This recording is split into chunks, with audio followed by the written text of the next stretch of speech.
Era bom vocês voltarem a ter o hábito de trazer a Bíblia, né? Não é? Abre em Lucas. Nós vamos passear um tiquinho em Lucas, a partir do capítulo 3, né? Pouca gente está com a palavra? Pouca gente. No celular não é a mesma coisa, né? Não é? Fala a verdade, né?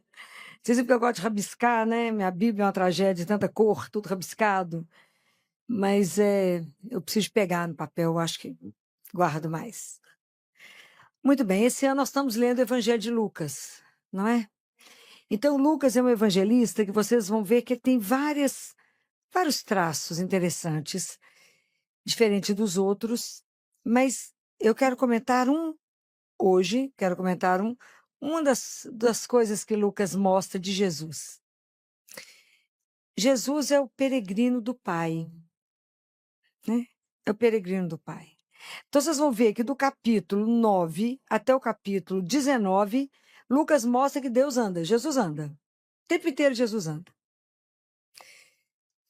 Quando Jesus vem para nós, ele aceita sair do céu, aceita ficar 9 meses contido no útero, como neném, aceita ficar 30 anos em silêncio, aceita vir fazer parte da nossa vida. Ele vem nos ensinar que nós somos peregrinos e que a gente tem um pai. Então, Jesus, do capítulo 9 ao capítulo 19, ele é o peregrino de Deus. Então, ele revelou para nós: vocês têm um pai, vocês têm uma pertença. Isso muda a nossa história, né? Você vê que a gente não está sozinho.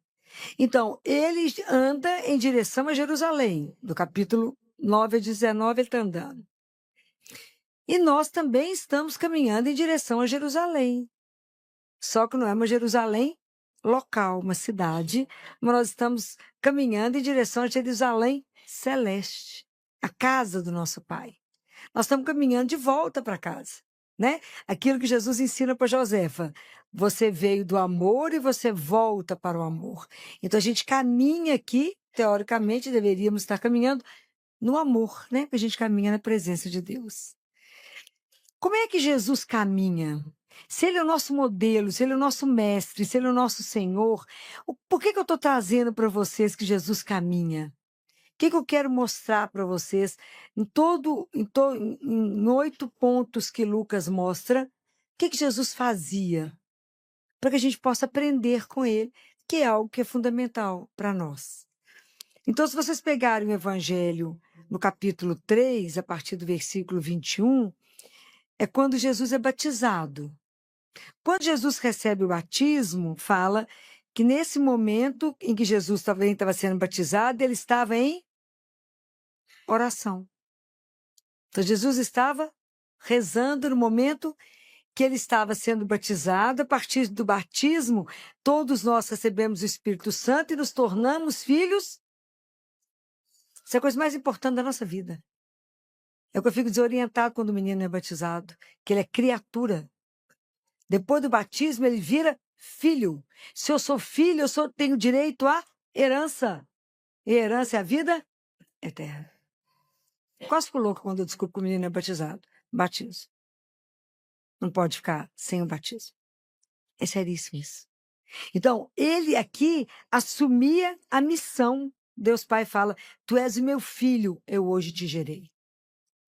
Cada um de nós é um filho amado. E isso é uma coisa que eu vou falar para vocês eternamente, porque o dia que vocês tomarem posse dessa frase, que eu falo tanto com vocês, cada um de nós é um filho amado de Deus, sua vida é outra. Porque você vai andar na presença do seu Pai. E é para andar em santidade e justiça diante dele, com os olhinhos dele sobre você. Não os olhos de um juiz, é o olho de amor. Sabe o que é ser olhado com amor? É os olhos de Deus sobre nós. De que a gente descobrir isso. Então, Jesus aqui, ele rezava. Se a gente for no capítulo 6, Jesus vai escolher os 12 discípulos. O que ele faz? Passa a noite em oração. Para escolher quem é que vai ser aquele que vai caminhar comigo. Quantos de nós, antes de fazer uma escolha, vamos ali rezar? Senhor, eu preciso fazer uma escolha. Seja você assumir um cargo, tem que escolher seus assessores, seja para definir seu casamento, seja para definir tantas coisas na sua vida. Jesus passou a noite em oração. A gente reza uma Ave Maria e fala, não, rezei demais hoje, gente. Estou exagerando? Tá, não. Nós não sabemos o que é rezar. Né? Ele passou a noite. Aqui fala que ele foi à montanha para rezar e passou a noite inteira em oração a Deus. A noite inteira, para escolher os discípulos. Depois, vocês vão ver aqui que Jesus, no capítulo 9,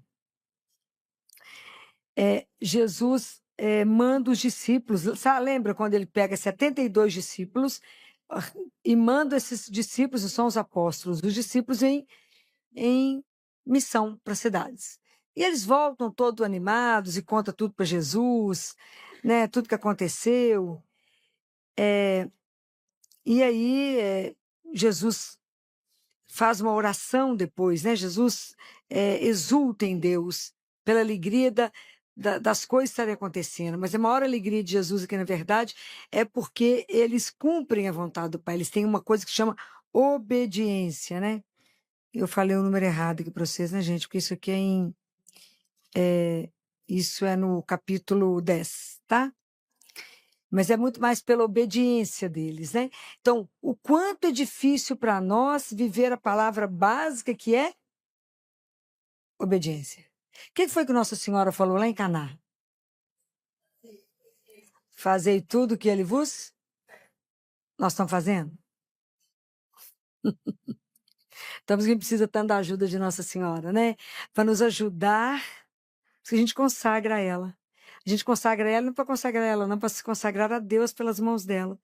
Me ensina a senhora que foi obediente e que a senhora falou para o povo lá em Caná, fazei tudo o que ele vos disser. Repete isso para mim o dia inteiro.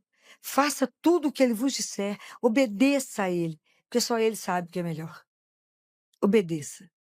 Como isso é difícil. Viver a obediência é uma das coisas mais difíceis. Porque a gente quer provar a Deus que a nossa vontade é muito melhor. Ele que não está vendo, não é assim? A gente fala, não, Jesus, você não viu os detalhes. Eu vou ver esse e o resto, né?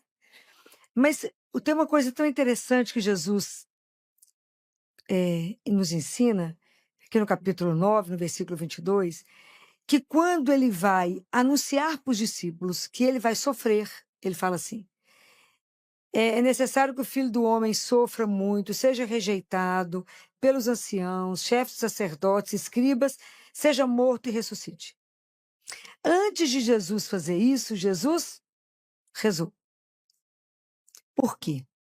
Porque para falar, eu preciso rezar. Porque a palavra que eu digo, eu posso trazer vida ou morte. Eu posso assassinar alguém com a palavra. Às vezes a gente não presta atenção nisso. A gente acha que só mata o outro com uma faca ou com um tiro. Mas às vezes a forma de eu olhar, a forma de eu falar, a forma de eu fazer um comentário, eu mato. Então a gente precisa pedir a Jesus, Jesus, vou ter que dar uma notícia difícil. Imagina a gente que tem que dar notícias difíceis, más notícias. Não tem um jeito bom de dar uma notícia ruim, tem? Não, não tem. A notícia tem que ser dada. Não é uma notícia boa. Você vai falar com a mãe que o filho dela vai morrer, que ele vai ter uma sequela. Isso não é uma notícia fácil. Aquela notícia vai mudar a vida dela a partir daquele momento. Mas eu posso fazer aquilo de um jeito que pode ser melhor. Até a forma de convidar para sentar, o local onde eu vou falar, a forma de eu falar, eu posso fazer isso melhor. Então a gente precisa pedir, rezar antes de tudo que a gente vai fazer e de tudo que a gente vai falar. Todos os nossos atos antes de fazer e para encerrar, a gente deveria rezar. Porque tudo a gente faz por ele, com ele e para ele. Mas a gente não faz assim, né? Precisava. A outra vez que Jesus está rezando, aqui na Transfiguração, ainda no capítulo 9, ele pega Pedro, Tiago e João, sobe na montanha para rezar. Enquanto ele está rezando, ele pergunta para o pai, posso ou não revelar quem eu sou? E ele se transfigura. É espetacular. Mas tudo ele conversa com o Pai. Jesus, ele vivia em função do Pai dele, era igual um girassol. Tudo ele fazia para o Pai, olhando para o Pai, buscando o Pai. Tudo em comunhão com o Pai, né? Tudo em comunhão. Ele não fazia nada que não fosse aquilo que não agradasse o Pai. E depois, já no capítulo 19, 20, no capítulo 20, 22, quando Jesus vai fazer a ceia pascal, ele pega o pão e faz o quê? Ele dá graças. Ele agradece ao Pai. Depois ele pega o cálice de vinho e dá graças. Isso é para nos ensinar o quê?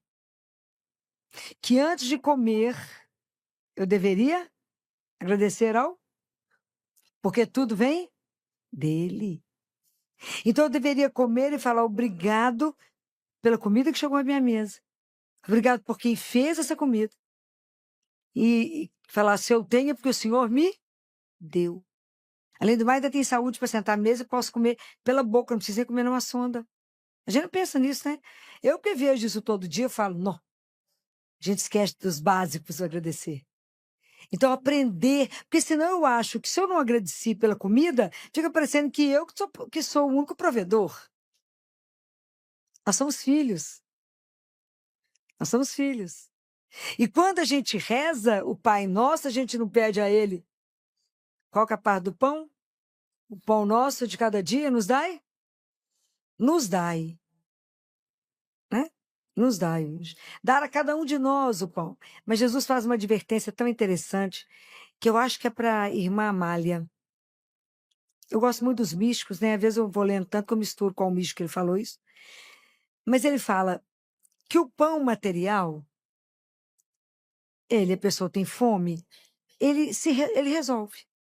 Ele resolve. Ele passa a fome.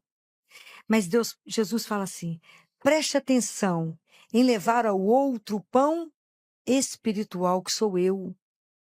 Leve para o seu irmão eu, porque senão ele vai passar uma fome eterna. A gente até gela quando escuta isso. Porque uma coisa é a pessoa ter fome, você está numa padaria, encontra alguém, vai lá, dá um café com leite, dá um pão. Aquela fome daquele momento acabou. Depois do almoço, sempre vai encontrar alguém que vai dar alguma coisa. Mas se eu não levar para o outro Jesus, essa pessoa vai passar fome eternamente. Porque como é que ela vai se salvar se ela não conhecer aquele que é a razão da nossa vida? E essa responsabilidade é nossa. Porque quando a gente reza o Pai Nosso, que é a oração que ele ensinou, eu não rezo Pai meu. Pai Nosso. Então ele é pai de todos nós. Uns têm consciência e outros não têm consciência que tem um pai. Mas se você já tem consciência, ensine para o outro que você também tem um pai. Somos irmãos. Irmãos.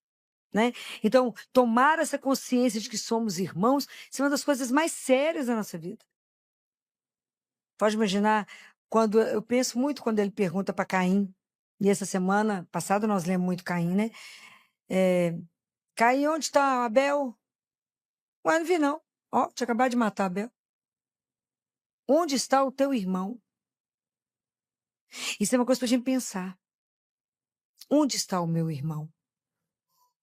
Porque é uma coisa que me preocupa tanto,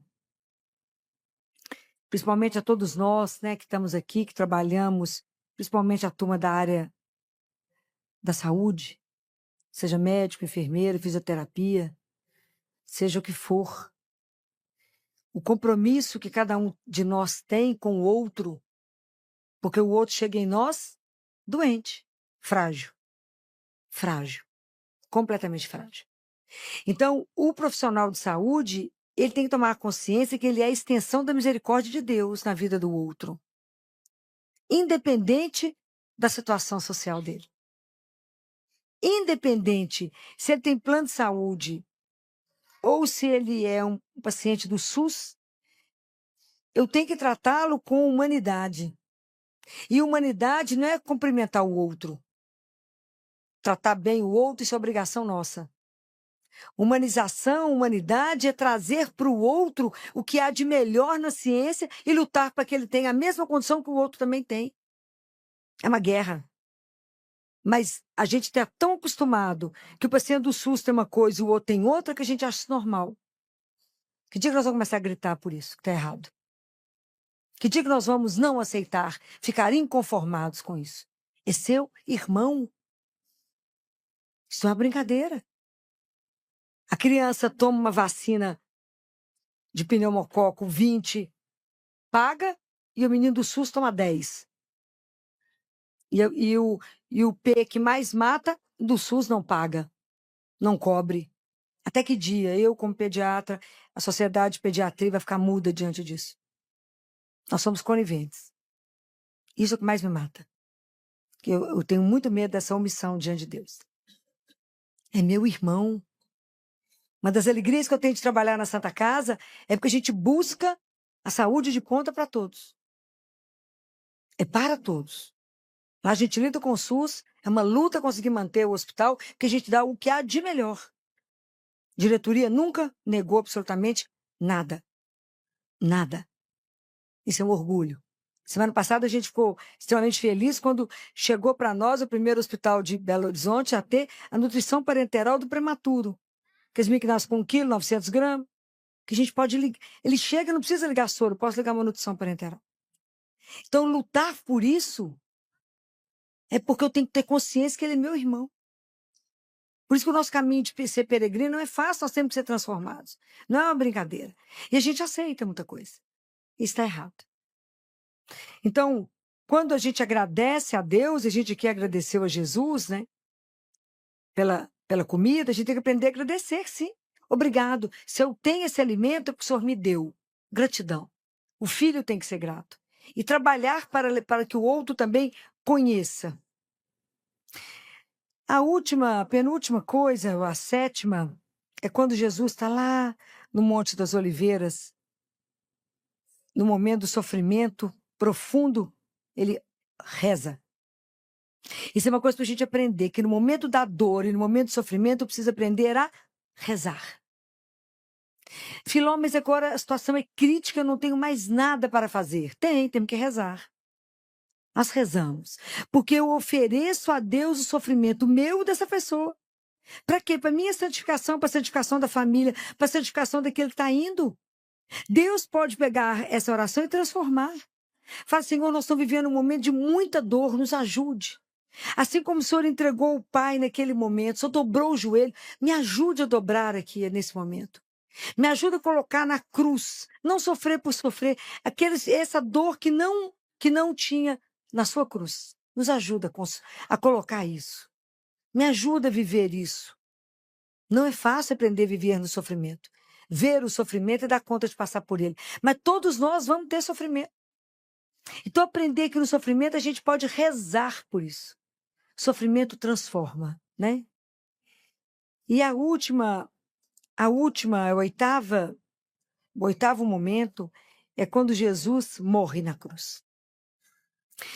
Se a vida nos pegar, na hora que a morte chegar para cada um de nós, se ela já nos encontrar nesse caminho de peregrino para Jerusalém, em rotina com a oração, fica mais fácil de passar, porque eu sei que quando eu passar, é uma porta que eu vou abrir, do outro lado está Jesus, que eu vou me encontrar com ele. Como diz Jó, os meus olhos irão vê-lo. Né? Então, a gente faz uma passagem com mais tranquilidade, porque a gente já sabe que ele já destruiu a morte, que a morte não tem a última palavra, que ela tem a penúltima, e que eu posso ficar tranquilo que eu vou estar com ele. É diferente. Então, quando Lucas conta que em 8 momentos Jesus reza, é porque ele quer nos contar que a nossa vida de peregrino não vai acontecer se a gente não rezar. Se Jesus, que era o Filho de Deus, ele rezou, ele viu necessidade de conversar com o Pai, imagina nós. Então é uma disciplina que precisamos aprender. Não existe ninguém que vence alguém que reza. Pode ter certeza disso. Não há ninguém que pode vencer alguém de joelho. E o seu joelho sempre vai te levar aonde seu pé não ousou ir. Então, aprender a rezar, aprender a colocar tudo diante de Deus, numa relação de filiação. Ele é meu pai. O Senhor me ajuda? O Senhor me ajuda a decidir, me ajuda a pensar, me ajuda a escolher, me ajuda a tomar a decisão certa. Me ajuda sempre a fazer opção pelo Senhor. Porque se a gente reza o Pai Nosso, eu já falei isso com vocês. A primeira palavra é Pai, a última é mal. Mas livrai-nos do mal. O mal é o antipai. Então me ajuda a fazer opção pelo Pai e não pelo antipai o dia todo da minha vida. Me ajuda. E a gente, sem oração, a gente não sabe discernir absolutamente nada. Por quê? Qual é o animal que a gente mais parece? Fala, Filó, não parece com nenhum animal. Parece. Qual é o animal que a gente mais parece? Hã? Não, a ovelha. Por quê? Somos todos desorientados. Estou falando mentira? A ovelha é tão desorientada que ela não sabe o que é comida e o que é cactus. O que é um alimento fresco de uma coisa que está perdida. Por isso que ela precisa do pastor. É lindo, gente. A ovelha é tão desorientada que se ela não tem alguém que direciona, ela corre e cai num precipício. É igualzinho a gente. A gente se perde e cai lá. E aí, quando ela machuca, isso eu já até contei para vocês, que ela bate a cabeça e se fere, que às vezes ela se perde, ela entra no espinheiro, os lobos podem pegá-la e matá-la, precisa do pastor que tire ela da situação de perigo. E quando ela está ferida, o pastor passa óleo para que as moscas não fiquem na cabeça dela, não entrem pelo ouvido e pelo nariz, desorienta ela para que ela saia correndo, batendo a cabeça e se machucando. Na Sagrada Escritura, mosca está relacionada com demônio. Então, os pensamentos que te tiram do lugar, que te desorientam. Por isso a gente precisa do pastor. E é tão bonitinho que enquanto a ovelha não entendeu quem é o pastor carrega. Carrega a ovelha no colo ou no pescoço. E ele começa a emitir o som que a ovelha emite, para que ela passe a reconhecer a voz dele. O que Jesus fala? Aqueles que são meus, né? Aquele que reconhece a minha voz. As minhas ovelhas conhecem a minha voz. Então, quando o pastor já faz essa identidade com a ovelha, ele reconhece o cheiro da ovelha e a ovelha reconhece a voz do pastor. Então, quando o pastor emite o som que a ovelha faz, a ovelha corre em direção a ele. E só dele. É essa intimidade que a gente tem que ter com esse aqui. O nosso grande pastor de almas, que é Jesus. Que quando ele chamar, quando Maria Madalena chega no sepulcro, está lá chorando, e que ela acha que aquele homem que está lá é o jardineiro, e Jesus fala com ela, Maria, a forma como ele falou o nome dela, falou, é ele. É essa voz que a gente tem que aprender a reconhecer. Que quando ele me chama pelo nome, é quando ele chama e pelo jeito dele me chamar é só ele. Então pedir a ele, Jesus, me ajuda a silenciar tantas vozes que não me levam a lugar nenhum para reconhecer a sua voz quando o Senhor me chama. Mas para me ter essa intimidade de reconhecer, eu tenho que rezar. Então, quando eu trouxe isso para vocês, porque na palavra de Deus de domingo, a primeira leitura de Jeremias falava assim, bendito o homem que confia no Senhor, cuja esperança é o Senhor. Somos benditos. Jesus fala que cada vez que a gente vai até Ele e entrega uma situação para Ele, Ele é glorificado porque nós demonstramos para Ele a nossa confiança nele. Isso é maravilhoso. Ele fala, não vem trazer sugestão para mim, não. Não preciso da sua sugestão. Eu já tenho a solução. Então, benditos somos nós, né? Porque fala, é como aquela árvore plantada junto às águas, que estende as raízes, então não teme a chegada do calor, porque vai estar sempre verde, não sofre míngua em tempo de seca e nunca deixa de dar frutos. Quem é esse que faz isso em nós? Que água é essa? Que água é essa? Que água é essa? Que água é essa? Hã? É o Espírito Santo de Deus. Ele é videiro, nós somos os ramos. Aquela liva que passa ali. É a seiva. É Ele que nos renova. É o Espírito Santo que nos faz, que consegue estar sempre nos nutrindo, nos dando força, sabedoria, nos orientando. É o que vai falar de novo o Salmo, né, gente? O Salmo responsorial número 1, ele está falando de Jesus. Feliz o homem que não anda conforme o conselho dos perversos. Quem fez isso foi Jesus. Jesus que não entrou no caminho de ninguém, ele não... O único prazer de Jesus era meditar a palavra de Deus, e aqui fala dia e noite sem cessar. Isso na palavra de Deus. A noite significa no momento do sofrimento, no momento da dor, no momento da tribulação. Aí é o dia alegria. Então, tanto na alegria quanto no sofrimento, eu medito a palavra de Deus. É isso que está querendo dizer no Salmo. É isso que fala, que é a palavra, né? E que repete a mesma coisa, é como uma árvore que fica como uma torrente, que dá fruto, e aí que fala. Até o fruto e a folha não murcha. Tudo que ele faz prosperar. Se a gente tiver uma vida de oração, e tudo começar com ele, tudo terminar nele, e em tudo pedir opinião a Deus. Quantas vezes nós estamos igual essas ovelhas desorientadas, que não sabe que caminho que segue. Não estou falando mentira, não. Acontece uma situação que o povo fica louco, desorientado. Não para diante do único que te dá o caminho e vai buscar o caminho onde ele não está. Fala que aquele que permanece, os frutos e as folhas não murcham. Quer dizer, a sua palavra e as suas obras, a tradução é essa. Tudo vai florescer, tudo vai ser um espetáculo, tudo que você começa vai dar certo, tudo que você fala vai ter um efeito. Mas porque foi antes trabalhada por Deus. Não comece uma obra sem Deus falar, pode ir. Bento XVI falava assim, quanta coisa mal começada, quanto tempo perdido, quanta obra inacabada, porque não teve um princípio, o princípio é Deus. Fala, não, estou com pressa, não vai dar tempo de rezar, não, querido, te contar, vai dar errado. É isso. Tudo eu preciso apresentar a ele.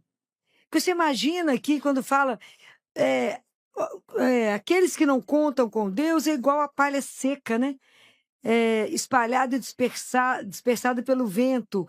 Porque aqui quando cita a terra, que vai voar aqui, não vai ficar na terra, que a terra é Deus, né? A nossa estabilidade é Ele. Ele é a nossa estabilidade. Não tenha ilusão de buscar. Quando Jesus não aceita, né, que ele não anda, ele não aceitou o caminho, o conselho dos perversos, que ele não aceitou ser rei aqui. Ele não aceitou a glória, ele não aceitou isso. Quanto de nós aqui não lutamos tanto pelo poder e pela glória? Quantos de nós? O quanto é difícil um homem que não deseja essas coisas. Jesus passou por isso e falou, não, não é isso. Mas é porque a gente precisa aprender a confiar e colocar a nossa vida diante daquele que nos criou. Falou, o Senhor é o meu Pai, o Senhor me criou e tem um propósito. Orienta o meu caminho. Se o Senhor não me orientar, não me mostrar, eu vou ficar igual essas ovelhas batendo a cabeça, desorientada. Me dá o caminho, me ajuda a reconhecer a sua voz. Eu quero ser bendito, né? Eu quero ter uma vida bem-aventurada. Eu quero estar atento na obediência. Eu quero te ouvir, igual o Senhor fez, obedecer. Eu quero colocar os meus talentos que o Senhor me deu para usá-los para o Senhor. Me ajuda, que tudo que eu fizer na vida, em palavra ou em obra, floresça de acordo com a vossa vontade, mas que não se perca. Que eu não perca tempo aqui nesse mundo, que ele é muito rápido, né? Daqui a pouco passa. Nos ajude, me ajuda a cumprir a minha missão. Não me deixa ficar rodando. Você fala, você é Filó.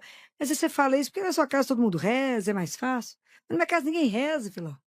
Meu marido quer me matar se eu vou rezar o terço, não sei quem reza. Implica comigo, diz que eu já virei beato. O meu assunto é só Jesus. Deixa eu contar uma coisa para vocês que Jesus falou. Se dentro de uma casa uma pessoa reza, você é uma luz naquela escuridão. E se você reza, Deus está lá. Não precisa preocupar com o resto que ele fará. Continue, persevere. Reze porque Deus fará o resto. Às vezes a salvação da sua família vai depender de você ali. Mantenha, continue falando com Jesus. Continue rezando, continue entregando aquelas pessoas, uma por uma. E no momento certo, por causa da sua oração, você salvará a sua família. Mas tem que ter um para sair o povo da treva, enxergar a luz, né? Como é difícil abrir os olhos para ver. A oração é a maior riqueza que nós temos. É a única coisa que acalma o nosso coração. Acontece alguma coisa, e antes de você tomar uma atitude, fala, peraí que eu vou lhe conversar com Jesus. Vai lá e fala com ele. Jesus, eu estou com meu coração. A oração é um encontro. Eu estou indo ali encontrar com o meu Deus. Você imagina a gente ter a certeza que eu estou indo ali e ele está vivo. Imagina, aquele Jesus que andou na Galileia, que curou aquele povo todo, que fez e aconteceu, que transfigurou. Imagina, ele está ali me esperando. Se eu estou angustiada, eu vou ali e falo com ele, Jesus. Ele fala, para falar. Mas até ele já sabe, né? Mas ele é tão fino que espera a gente contar tudo. Pode imaginar o dia que a gente tomar consciência de que ele está vivo? Aqui tinha que ter um exército para poder protegê-lo. Essa igreja não caberia. Porque eu posso ir lá e contar para ele e sair daqui dançando, porque ele já ouviu. E ele vai fazer. Isso é um escândalo. Eu estou aflita, às vezes eu quero ir lá só para chorar, quero contar, tem um filho doente, fico vendo lá na Santa Casa o tanto que o povo frequenta aquela capela, quantas mães de joelho, quantos pais. Mas a gente tem o direito, a oração, um presente que o Pai do céu deixou para nós. Falou, meu filho, eu vou te criei e vou te mandar para a terra. Ó, que você sentir saudade de mim, você reza. Orar é me chamar, encontrar comigo, falar, pai, estou com medo. Eu falo, de quê, meu filho? Estou aqui. Pai, estou preocupado. Com o quê? Preocupar, ocupar antes. Não confia em mim? Me entrega. Por que a gente reza pouco? Porque a gente não confia ainda em Deus. A gente não acredita que esse amor dele é lindo desse jeito. Então a gente fica sempre na dúvida, a gente confia mais nas nossas mãos. E Jesus fala assim, não confie em nada em você, apenas em mim. O dia que vocês descobrirem isso é facílimo. Facílimo. O dia que você descobrir que, o que seja o que acontecer, vai lá e fala com ele, estou entregando essa situação para o Senhor. E a partir de hoje, não, nem toco nesse assunto, porque já é seu.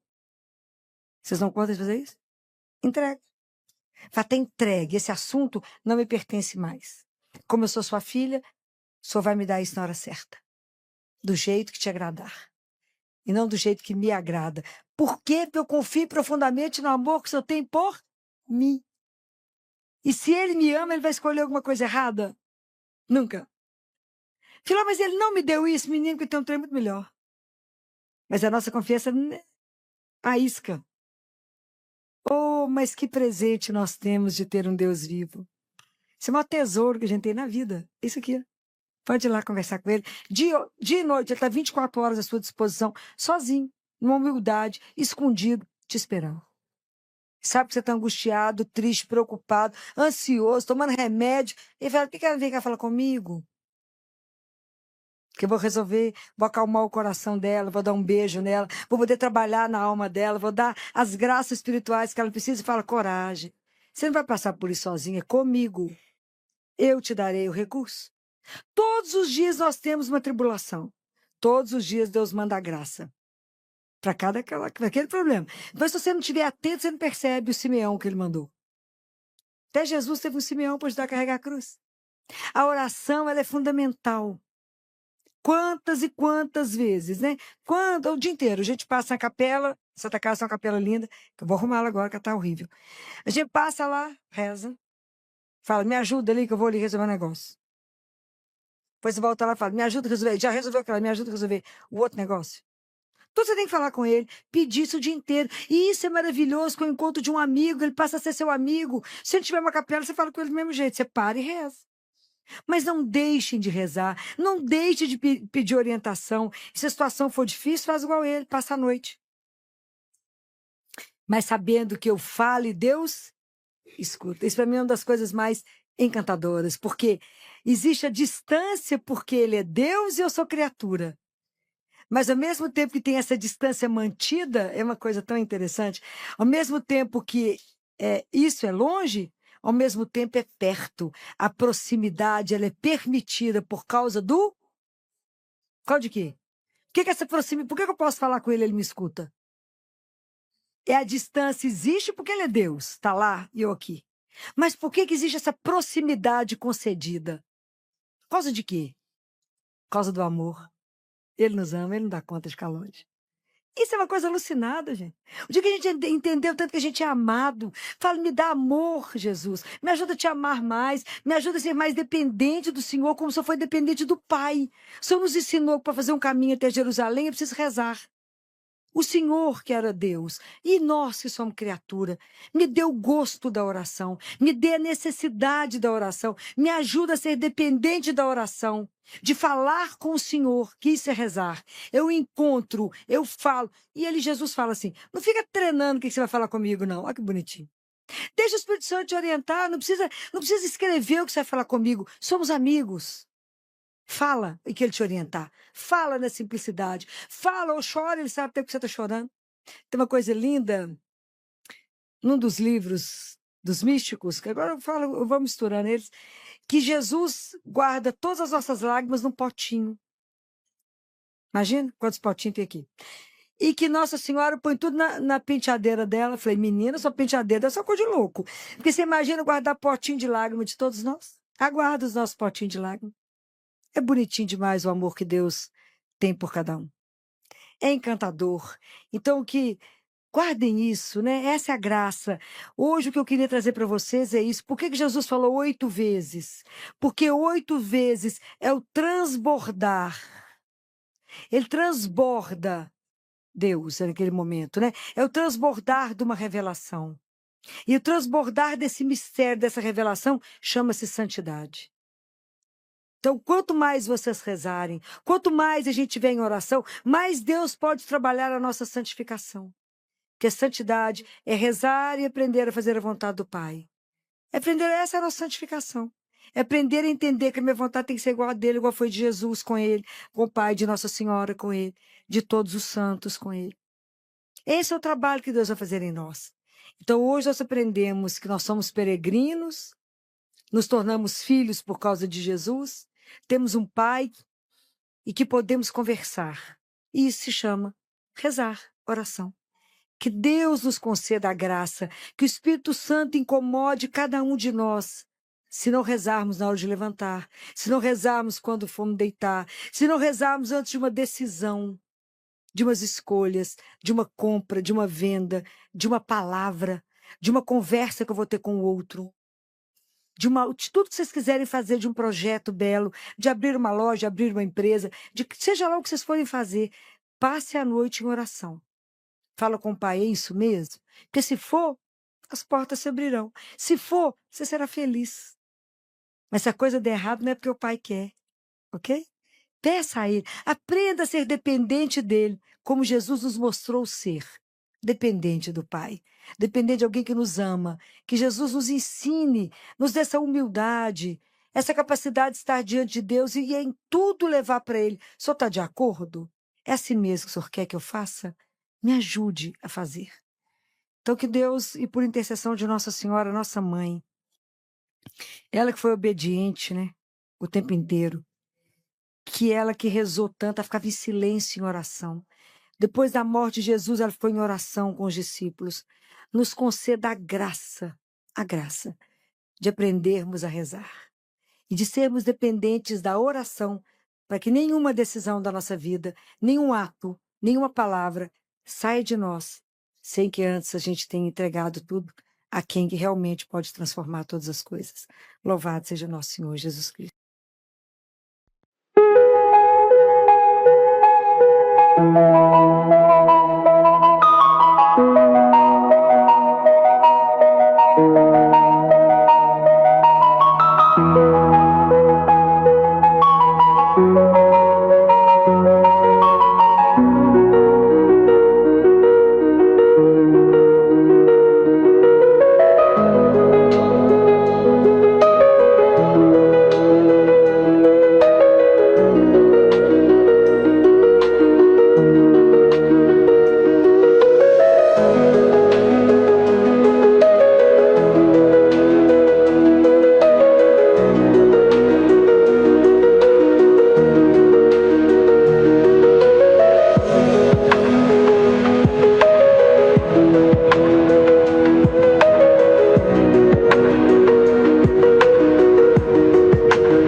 Cracks in the pavement trace our steps. Late night talks and quiet breaths. You smile like the world stood still. Now it's just time I can't refill.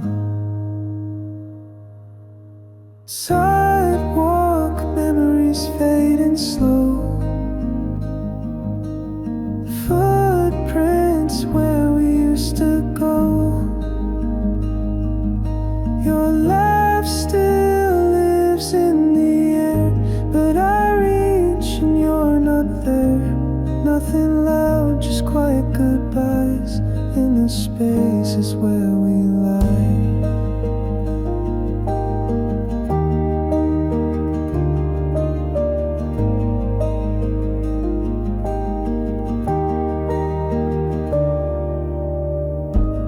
Found a photo in my coat, us in fall and what you wrote. Leaves were red, the sky was white. Now the trees feel cold outside. Sidewalk memories fading slow. Footprints where we used to go. Your laugh still lives in the air, but I reach and you're not there. Nothing loud, just quiet goodbyes in the spaces where we lie.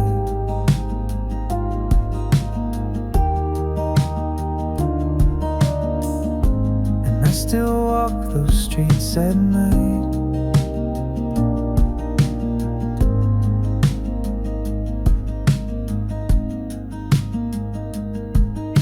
Sidewalk memories fading slow. Footprints where we used to go. Your